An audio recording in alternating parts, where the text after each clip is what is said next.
Draupadi Murmu Kolkata doctor के साथ rape जैसी घटनाओं का अंजाम होता है और वहां पे उनकी मौत हो जाती है, उस पे एक ट्वीट करते हुए राष्ट्रपति ने ये लिखा कि किस तरह से डॉक्टरों के साथ, महिलाओं के साथ ऐसी व्यवहार हो रहे हैं, इससे पूरा देश स्तब्ध है और मैं डरी हुई हूँ।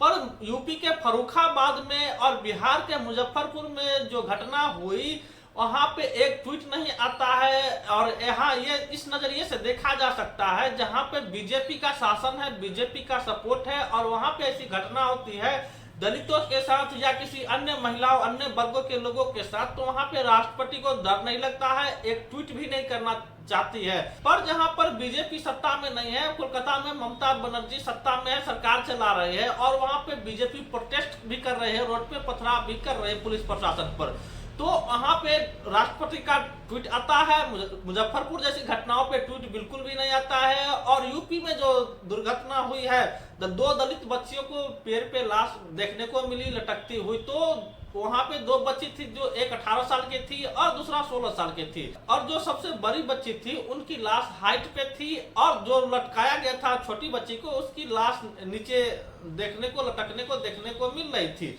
पर इस पे प्रशासन ये कह रही है ये आत्महत्या है। किस तरीके से भाई आत्महत्या है? परिवार वालों का ये कहना है कि उनके जिस्म पे कांटे के, जो बेल के जो कांटे होते हैं, 2 इंच के बराबर बड़े बड़े कांटे होते हैं, वो चुभोए हुए थे, नाखून लगे हुए थे, गालों पे निशान थे और कपड़े फटे थे और उनको बेल्ट से पीटा गया था। और पोस्टमार्टम के बाद जब उनको मिलती है लाशें, तब वहां पे देखा जाता है जो उनके प्राइवेट पार्ट है वहां पे टाके लगे हुए हैं। पर आपको पता होना चाहिए कि जब उनका पोस्टमार्टम होता है किसी भी व्यक्ति का, तो पार्ट को टच नहीं किया जाता है। और ये उनका परिवार वालों का ये कहना है। उनके पिता का कहना है कि ये बिल्कुल आत्महत्या नहीं है और ये सोची समझी और किसी न किसी साजिश का शिकार हो गई है। और इन 2 दलित बच्चियों के साथ जो घटना हुई, एक तरफ योगी आदित्यनाथ कहते हैं हम एक हैं तो नेक हैं, बटेंगे तो कटेंगे, पर जब दलित बच्चियों के साथ ऐसी घटनाओं का अंजाम होता है, ऐसी वारदातें होती है, वहां पे एक ट्वीट भी नहीं आता है। और प्रशासन के द्वारा लिपापोती करने का प्रयास किया जाता है कि इसे जल्दी से जल्दी लेकर इसका अंतिम संस्कार कर दो और सबूत मिटाने का काम करती है प्रशासन के द्वारा। तो आप सोच सकते हैं किस पे विश्वास किया जाए। और जिस तरीके से यूपी में ये घटना हुई है और वहां के जो पत्रकार थे, जो मीडिया कर्मी थे, जिस तरीके से बात कर रहे थे, परिवार वालों बिल्कुल स्तब्ध थे, डरे हुए थे और सारी बातों को खुल के बता रहे थे कि किस तरीके से उसकी बच्ची के जिस्म को नोचा गया था और उनके जिस्म पे नाखून के निशान और कई ऐसे दाग थे जिसे निपापोती करने का प्रयास प्रशासन के द्वारा किया जा रहा है। तो योगी आदित्यनाथ क्या इन बच्चियों, दलित बच्चियों के साथ इंसाफ करने का काम करेंगे या पुलिस प्रशासन के द्वारा निपापोती करने का काम करेंगे?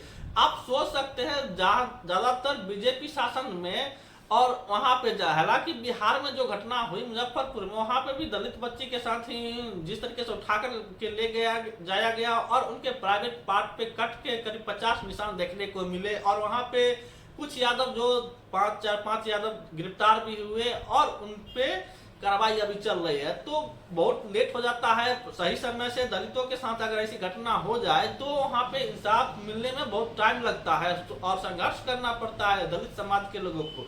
तो दलित समाज के लोगों अब सचेत हो जाए, जागरूक हो जाए और ऐसी घटना जो हो रही है इसके खिलाफ अपनी आवाज उठाने का काम करे। और ऐसी घटना ज्यादातर बीजेपी शासन में और बीजेपी राज्य में ज्यादातर देखने को मिल रही है।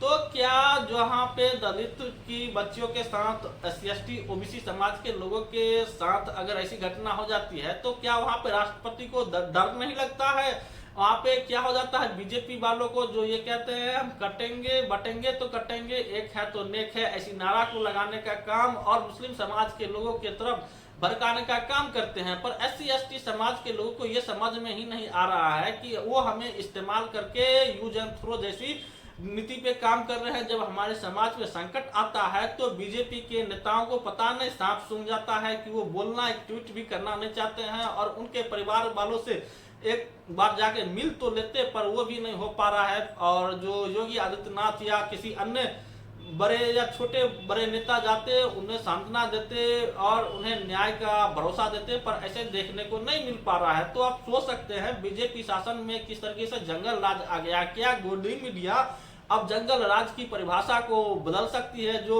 SC ST OBC के जहाँ पे नेता होते हैं शासन में प्रशासन में, जैसे कि मायावती हो गई, लालू प्रसाद यादव, मुलायम सिंह यादव, अगर ये मुख्यमंत्री थे तो जंगल राज आ गया था। पर अब क्या बीजेपी शासन में मंगल राज है? तो मीडिया में भी मनुवादी बैठे हुए हैं, सवर्ण समाज के लोग बैठे हुए हैं, पर इन मुद्दों पे बिल्कुल भी बोलने को राजी नहीं है। तो दलित समाज के लोगों को ही सोचना होगा और इन पे अपनी आवाज को बुलंद करते हुए और सरकार से इंसाफ मांगना होगा। क्योंकि सरकार इंसाफ देने को तैयार नहीं है, लिपापोती करने के लिए राजी रहती है। जिस तरीके से हाथरस में बेटी को जो रात में उठा करके ले गया और रात में जलाया गया तिल छिड़क करके, ठीक उसी तरह लिपापोती इस मामले में यूपी के फर्रुखाबाद मामले में किया जा रहा था कि जल्दी से इसका अंतिम संस्कार कर दो, अगर सबूत रहेगा तो फिर बवाल होगा। और दलित समाज के संगठन अगर वहां पर पहुंच गए तो वहां पे प्रशासन को मुश्किल होगी, संभालना मुश्किल हो जाएगा। तो क्या आप दलित समाज के बारे में ऐसी सोच मानसिकता रखते हैं? आप उन्हें इंसाफ देने से कतराते हैं और उन्हें जल्दी अंतिम संस्कार की सलाह देने भी लगते हैं। प्रशासन के द्वारा लापरवाही बरती जा रही है, दलित समाज को सोचना होगा।